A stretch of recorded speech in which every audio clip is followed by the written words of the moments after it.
Of resultant, कल वाला topic एक बार फिर से थोड़ा सा, हाँ हम लोग लास्ट ऐसा सीखे थे कि अगर हम लोगों के पास ए वेक्टर और बी वेक्टर, दो वेक्टर है, बीच का एंगल थीटा है, तो इन दोनों से मिला के आप एक पैरेललोग्राम बनाएं और इस पैरेललोग्राम का जो डायगोनल था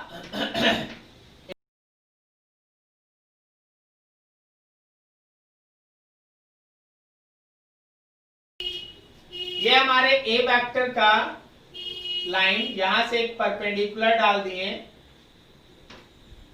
ओ ए बी सी एम, ये एंगल थीटा, तो ये एंगल थीटा, अभी ये बी है तो यहां बी रहेगा, ये थीटा है तो यहां से यहां तक का वैल्यू हम लोग बी कॉस थीटा लिखे थे और ये लिखे थे बी साइन थीटा। अगर आप लास्ट दिन नोट किए होंगे तो ये सब किए होंगे, हाँ बस हमको वहां से लेके चलना, ध्यान से देखते जाइए।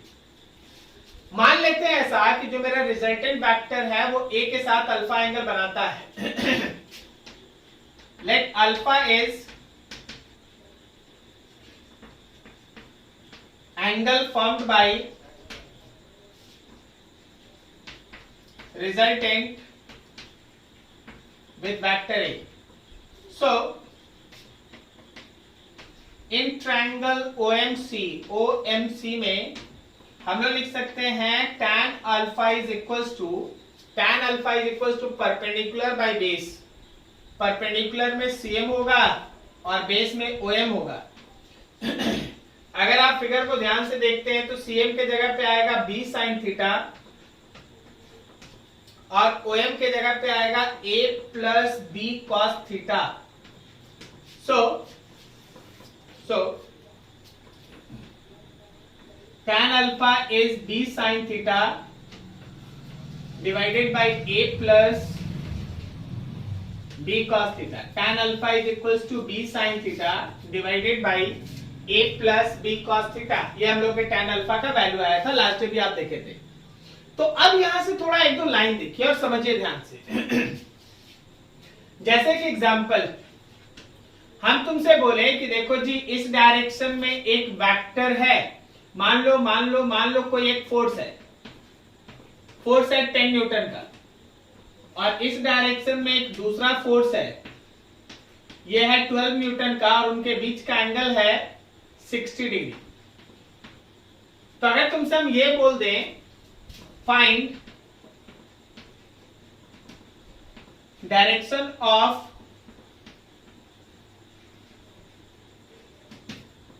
रिजल्टेंट फोर्स, आप रिजल्टेंट फोर्स का डायरेक्शन निकाले। तो देखो भाई पहले तो वो रिजल्टेंट फोर्स का डायरेक्शन दिखा दो, ये रहा मेरा रिजल्टेंट फोर्स और मान लो ये एंगल बनाता है अल्फा, F1 से ये एंगल बनाता है अल्फा, यहाँ A से एंगल बनाया था अल्फा, वहां F1 से एंगल बनाया अल्फा। तो आपको ऐसे लिखना पड़ेगा कि that tan alpha is equals to, compare करो, देखो A के साथ अगर R अल्फा बनाता है तो A में कोई एंगल नहीं होता, देखा तुम ध्यान से। बोलो समझा? तो F1 के साथ अगर अल्फा दिया है तो F2 को लिखना पड़ेगा F2 sin theta divided bye F1 plus F2 cos theta. Formula को मिला लो थोड़ा। हम ये बोले कि यहां पे देखो अल्फा अगर A के साथ एंगल बना है ना तो A यहां अकेले लिखा है, समझे? तो अगर तुम यहाँ F1 के साथ एंगल दिखा रहा तो F1 को अकेले लिखना होगा, तो लिखना होगा B के जगह F2 आएगा और A के जगह F1 आएगा। चलो डाटा पुट करते हैं। F2 का वैल्यू 12 साइन 60 डिग्री, नीचे F1 का value 10 plus 12 cos 60 degree, 12 sine 60 का वैल्यू √3/2 10 प्लस 12 cos 60 का वैल्यू 1/2। तो चलो भाई सॉल्व कर ले। ऊपर में आ गया 6√3 और नीचे देखो ये 6 और 10 16। तो आप यहां से लिख सकते हैं ऐसा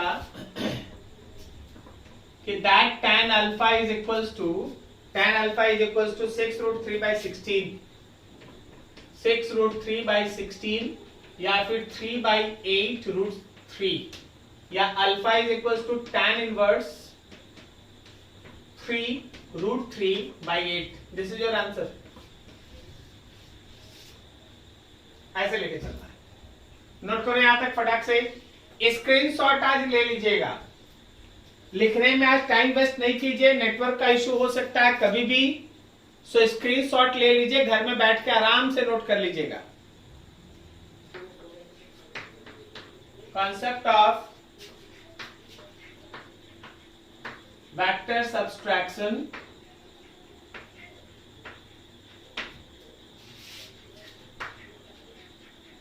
by using parallelogram law।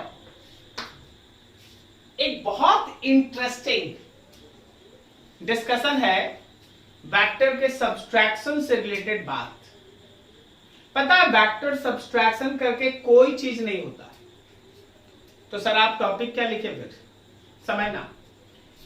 जब किसी वेक्टर को आप किसी दूसरे वेक्टर के अपोजिट डायरेक्शन के साथ ऐड करते हैं। आपको पता है ना वेक्टर में अपोजिट डायरेक्शन का मतलब माइनस साइन होता है। जैसे आई कैप है प्लस एक्सिस में तो माइनस आई कैप है निगेटिव एक्सिस में। समझा?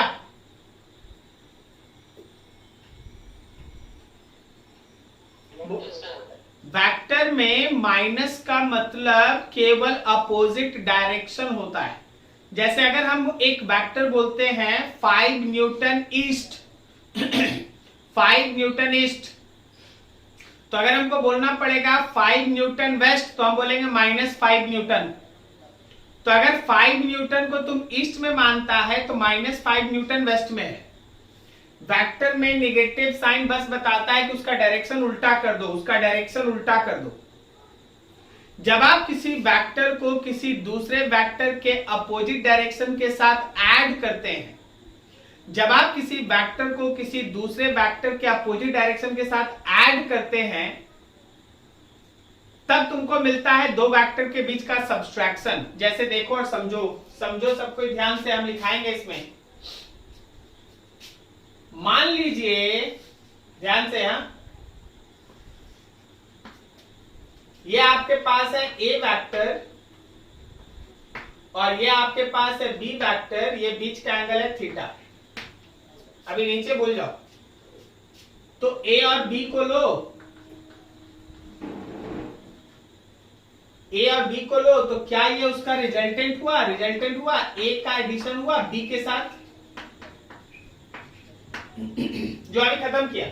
अब सुनो, अब सुनो, इस बी वेक्टर को उल्टा घुमा दो, ये रहा नीचे minus B vector, minus B vector. इसको ऐसे बढ़ा लीजिए, यहां पे पैरेललोग्राम बना लीजिए।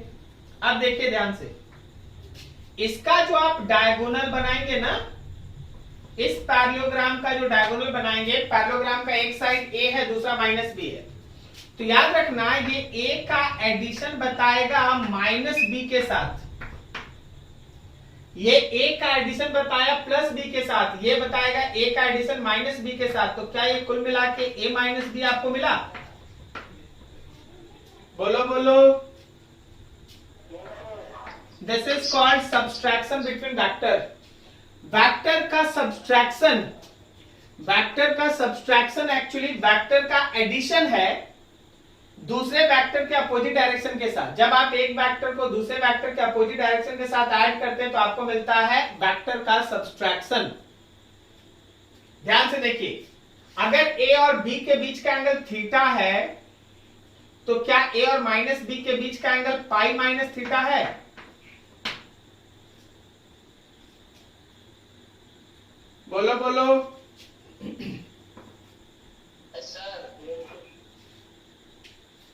यहां तक समझ में आया सबको? Now according to parallelogram law, for addition between vectors, जो हम लोग वेक्टर का एडिशन अभी पढ़े हैं a plus B,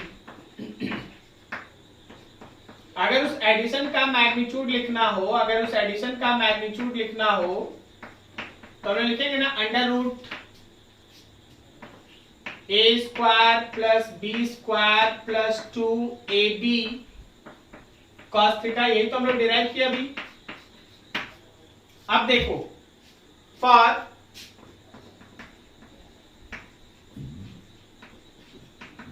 for subtraction between vectors, vectors के सब्सट्रैक्शन पे, जो वेक्टर का सब्सट्रैक्शन अभी हम लोग पढ़ रहे हैं a माइनस बी, गौर करते जाना।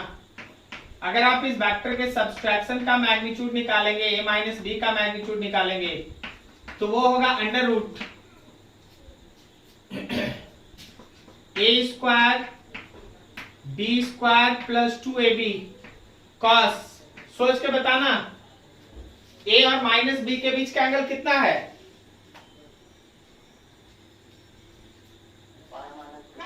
पाई माइनस थीटा, पाई माइनस थीटा। आप में से याद है किसी को कि cos पाई माइनस थीटा कितना होता है?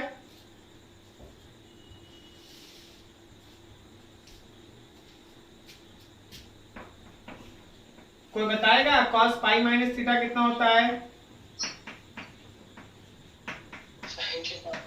नहीं यार, ये होता है minus cos theta, minus cos theta. वो माइनस आगे आ जाएगा तो आपके पास हो गया a square plus B square minus 2ab cos theta. तो ध्यान से देख लो,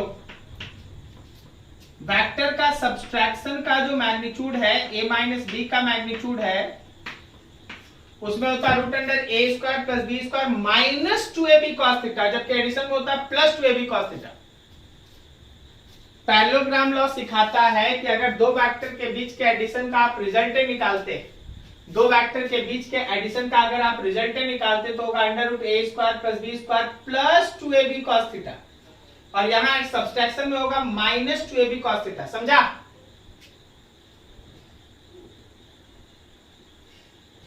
बोलो बोलो सर, ये पाई माइनस थीटा नहीं समझ में आया। देख यार, यहां देख, एडिशन मतलब a और b वेक्टर लेगा तो उसके बीच का एंगल थीटा है। ओके, बोलो बोलो, हाँ ना बोलो, जैसे डाउट पूछता वैसे रिस्पॉन्स भी करो। Yes sir, yes sir. अब देख, b को उल्टा कर दिए तो माइनस b बना, यस सर। तो पूरा 180 होगा ना। Yes sir. उसमें से थीटा हटा दो तो यहां से यहां तक का एंगल पाई माइनस थीटा होगा। Yes sir. तो a वेक्टर और माइनस बी वेक्टर के बीच का एंगल यही है ना, pi minus theta. Yes sir. Clear हुआ? Yes sir. ठीक, चलो अब एक क्वेश्चन कर लेते हैं, क्वेश्चन करते हैं। क्वेश्चन क्या है? Find angle between two vectors so that magnitude of their addition and subtraction resultant are same। दो वेक्टर के बीच का एंगल निकालो, दो वेक्टर के बीच का एंगल निकालो ताकि उनके बीच का एडिशन रिजल्टेंट और सब्सट्रैक्शन रिजल्टेंट का मैग्नीट्यूड सेम हो। तो देखो, जब क्वेश्चन के हिसाब से चलो, according to question, addition resultant और सब्सट्रैक्शन रिजल्टेंट का मैग्नीट्यूड सेम। तो देख, एडिशन रिजल्टेंट में है under root A square plus B square plus 2ab cos theta, और सब्सट्रैक्शन रिजल्टेंट में है under root A square plus B square minus 2ab cos theta,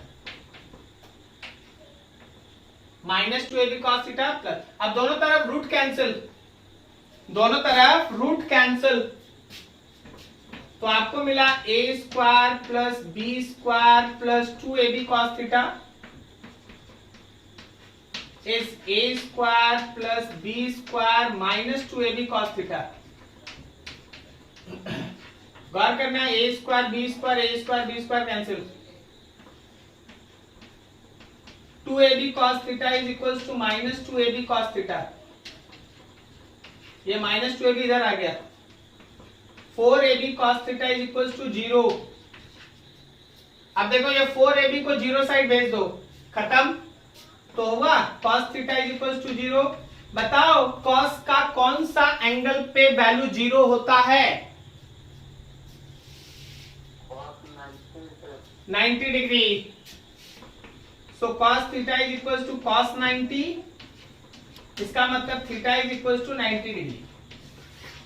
तो ऐसा क्वेश्चन आपके पास रहता है कि आप क्या करें, एंगल फाइंड आउट करें दो वेक्टर के बीच, उनका एडिशन रिजल्टेंट और सब्सट्रैक्शन रिजल्टेंट सेम हो, तो this is the question. Note करो फटाफट, स्क्रीनशॉट लो, कहीं डाउट है पूछ लो। ये फॉर्मूला याद होना चाहिए, एकदम एकदम अगले दिन से याद होना चाहिए कि सब्सट्रैक्शन में कैसे रिजल्टेंट लिखना है और एडिशन में कैसे रिजल्टेंट लिखना है। Okay, very very important. इसी वेक्टर एडिशन का एक और तरीका है, नाम है triangle law. Triangle law of vector addition. Triangle law of vector addition. ये triangle law of vector addition, उसको थोड़ा सीखो और समझो। मान लो हमारे पास एक ट्रायंगल है, यस, इस ट्रायंगल के दो साइड को दो वेक्टर रिप्रेजेंट करता है। एक साइड को एक वेक्टर ए रिप्रेजेंट किया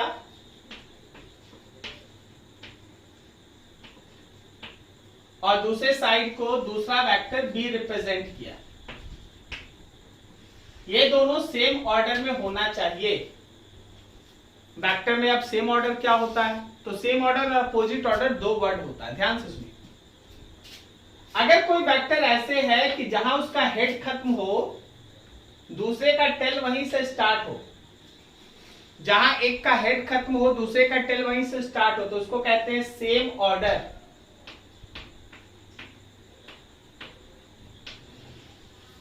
लेकिन अगर दो वेक्टर का हेड आपस में ऐसे मिले या फिर दो वेक्टर का टेल आपस में ऐसे मिले, इसको कहते हैं opposite order.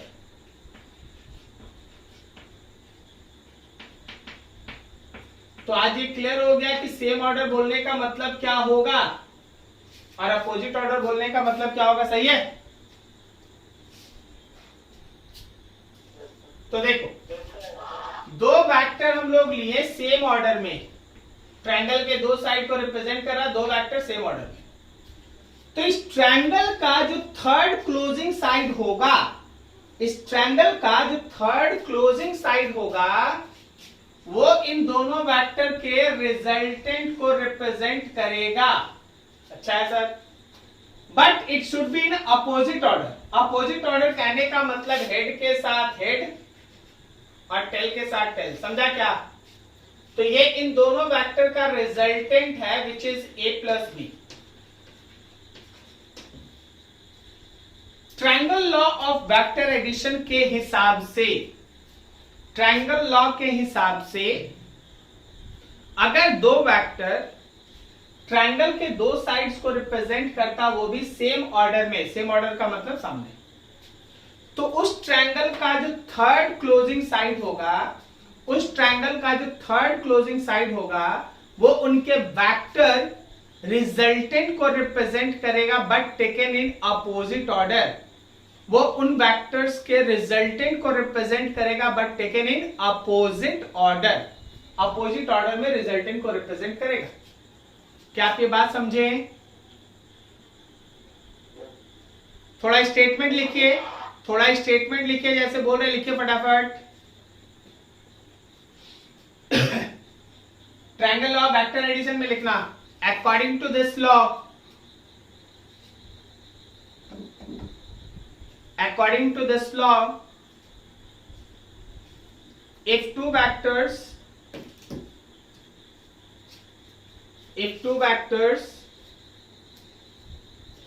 represents, if two vector represents two sides, if two vector represents two sides of any triangle, if two vector represents two sides of any triangle taken in same order, taken in same order,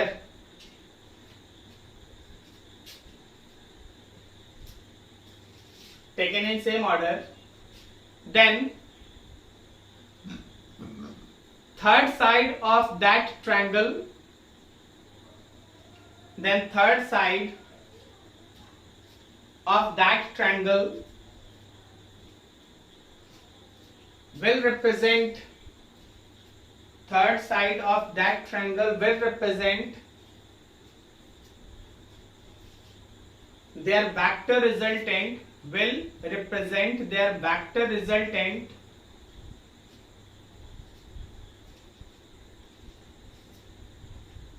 taken in opposite order, will represent their vector resultant taken in opposite order.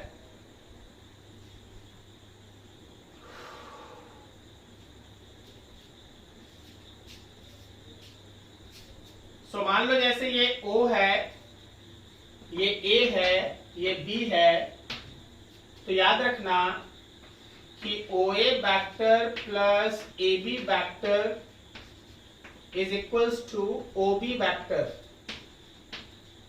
मतलब A vector plus B vector is equals to R vector.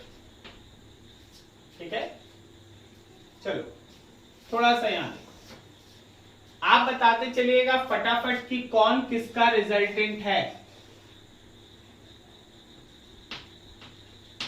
मान लो ये P है, ये मान लो ये Q है और ये मान लो S है, बताओ रिजल्टेंट कौन है? S है रिजल्टेंट। तो क्या हम S is equals to P plus Q लिख दें?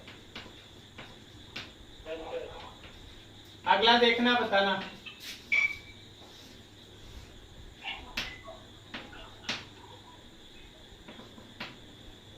ये मान लो है हम लोग के पास A, ये B है और ये C है, बोलो रिजल्टेंट कौन है?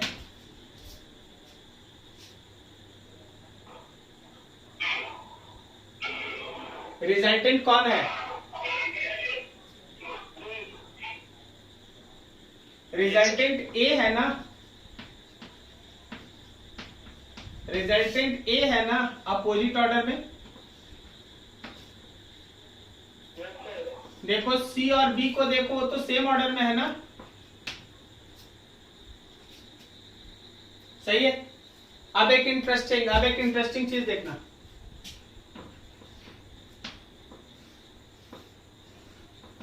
मान लो यहाँ तीन वेक्टर है और तीनों सेम ऑर्डर में है, मतलब A है, B है और ये C और तीनों सेम ऑर्डर में, तीनों सेम ऑर्डर में है ना।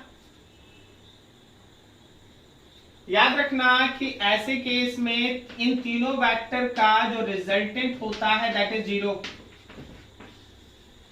अगर तीन वेक्टर ट्रायंगल के तीन साइड को रिप्रेजेंट करता है सेम ऑर्डर में, अगर तीन वेक्टर ट्रायंगल के तीन साइड्स को रिप्रेजेंट करता है सेम ऑर्डर में, तो याद रखिएगा उसका रिजल्टेंट 0 होता है। If three vectors represents 3 sides of any triangle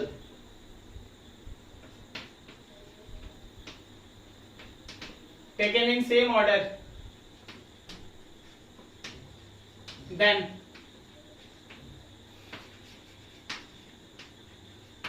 their resultant equals to 0। अगर कभी भी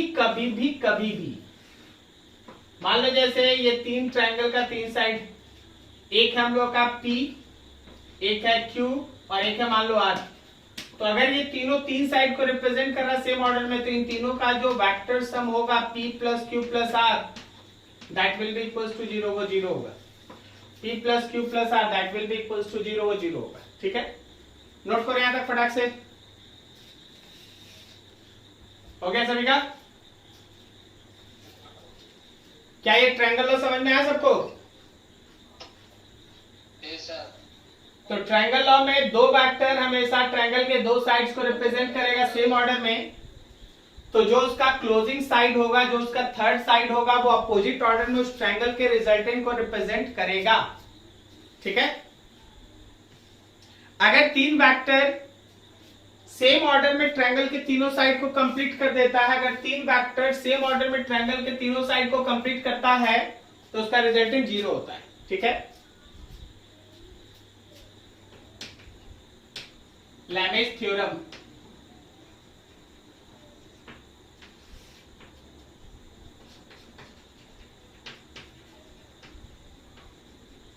This theorem is applicable if, ये थ्योरम कहां काम करता है?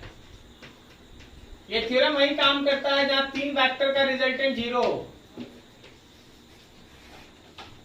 ये थ्योरम वही काम करता है जहां 3 वेक्टर का रिजल्टेंट 0 हो। फिर से, ये थ्योरम वही काम करता है जहां 3 वेक्टर का रिजल्टेंट 0 हो। इसका मतलब क्या है?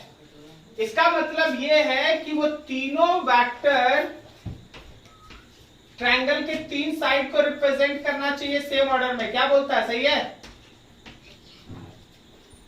देखो, ए वेक्टर को आप इधर बना दीजिए ऐसे, अच्छे से समझिएगा। बी वेक्टर जो ऐसे था उसको पैरेलल शिफ्ट करके इधर बना दो, और सी वेक्टर को इधर बना दो। आपको पता है ये दोनों फिगर एक ही है। बोलो बोलो, समझा? ये दोनों फिगर एक ही है। अब देखो, ए के अपोजिट में जो एंगल है उसको अल्फा लिखना, बी के उल्टा में जो एंगल है उसको बीटा लिखना, और सी के उल्टा में जो एंगल है उसको गामा लिखना। तो अकॉर्डिंग टू लैमिज थ्योरम,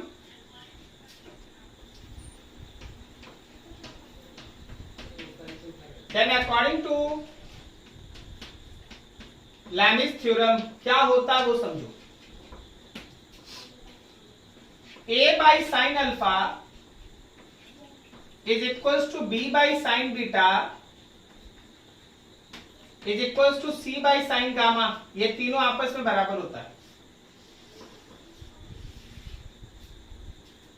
अच्छे से समझिएगा, एकदम दिमाग लगा के। हम अभी आपको एक क्वेश्चन में इसको और क्लियर कर देंगे। कोई भी बॉडी पे कहीं भी अगर 3 वेक्टर है और 3 वेक्टर का रिजल्टेंट 0 है, देखो याद रखना, ये वही काम करेगा जहां 3 वेक्टर का रिजल्टेंट 0 हो। अगर 2 वेक्टर है आप इसको नहीं लगा सकते, अगर 4 वेक्टर है आप इसको नहीं लगा सकते, अगर 3 वेक्टर है लेकिन रिजल्टेंट 0 नहीं है तो भी आप इसको नहीं लगा सकते।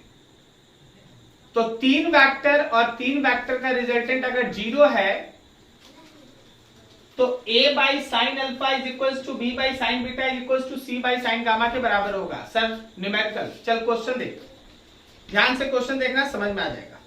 मान लो ये एक बॉडी है, इसका मास है 6 kg। इस बॉडी पे इस डायरेक्शन में एक फोर्स लग रहा है F1 x न्यूटन। इस डायरेक्शन में एक फोर्स लग रहा है F2 20 न्यूटन, 20, ठीक है, और 20 न्यूटन, और इस डायरेक्शन में एक फोर्स लग रहा है नीचे की तरफ। ये फोर्स कितना है?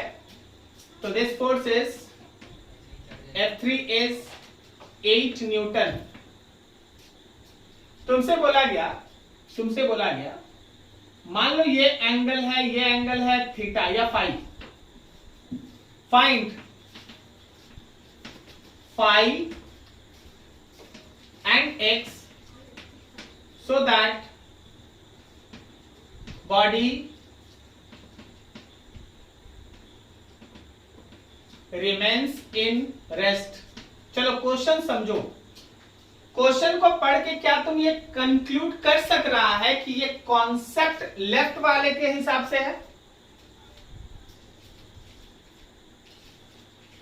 बॉडी पे कितना फोर्स वेक्टर लग रहा है? अरे बोलो भाई। तीन फोर्स लग रहा है, 3 फोर्स। और क्वेश्चन अगर लिख रहा है कि बॉडी रेस्ट में रहना चाहिए तो उन तीनों का रिजल्टेंट कितना है? 0 होना चाहिए। इसका मतलब 3 वेक्टर भी है और उसका रिजल्टेंट भी 0 है। तो हम लोग इस कॉन्सेप्ट के हिसाब से बना सकते हैं। चलो फिगर ड्रॉ करते हैं, देखना इस फिगर को देखना। इधर मेरा F1 है जो x न्यूटन है, इधर मेरा F2 है जो 20 न्यूटन है, और नीचे में मेरा F3 है जो 8 न्यूटन, 8 ना, 8। अब जरा गौर करना, समझना सबको ध्यान से। एंगल सोचना, एंगल, ये एंगल थीटा है, तो क्या यहां से यहां तक का एंगल पाई माइनस थीटा है? क्या ये एंगल 90 डिग्री है? और तुम ही गौर कर लो, क्या यहां से लेके यहां तक, यहां से लेके यहां तक, क्या ये पाई बाई 2 प्लस थीटा है? अरे बोलो भाई। नहीं समझा?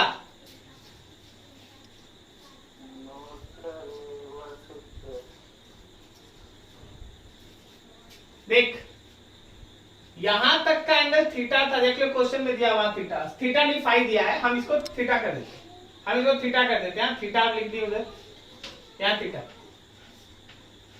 ठीक है। ये एंगल थीटा दिया है, तो अब देख पूरा एंगल 180 होता है ना।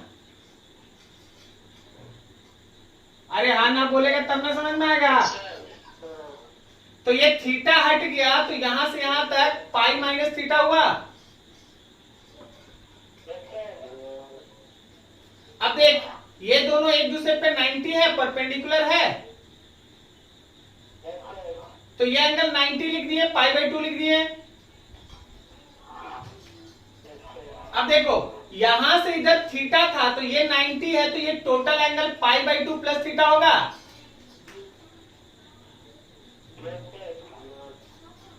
अब देखो यहां F1 बाई साइन F1 के अपोजिट का angle, F2 by sine F2 के अपोजिट का angle, F3 by sine F3 के अपोजिट का एंगल। अब बताना जरा, फिगर देखो, बोल लो। F2 के अपोजिट का एंगल देखो 90 है, F2 के अपोजिट का एंगल, तो देख भाई F1 के अपोजिट का एंगल यहां लिख रहे हैं pi by 2 plus theta, F2 के अपोजिट का एंगल यहां लिख रहे हैं 90, और F3 के अपोजिट का एंगल यहां लिख रहे हैं पाई माइनस थीटा। F1 का value x sine pi by 2,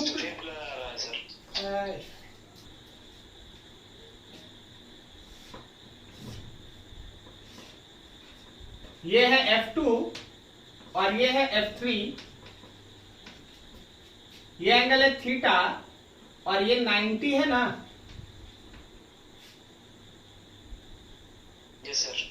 तो यहां से यहां तक कितना हुआ? 90 प्लस थीटा। तो पाई बाई 2 प्लस थीटा नहीं हुआ? Yes sir.